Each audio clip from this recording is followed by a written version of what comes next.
I really want to see his plans on what he's going to do to win over these white Republicans and my Latino brothers and sisters, not the ones that voted for him, them GOPers, them triple Trumpers. I want to see him win these people because if he does that, oh, he got the sauce. And whatever he does, then it needs to be repeated if the Democrats are smart and they want to win in 2028, which we really gonna start looking at that too. Like, same team, different coin. Said what I said.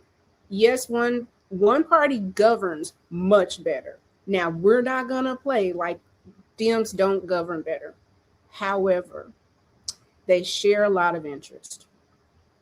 These people go to school together. These people live around each other. These people's children know each other. These people have a vested interest in playing a game.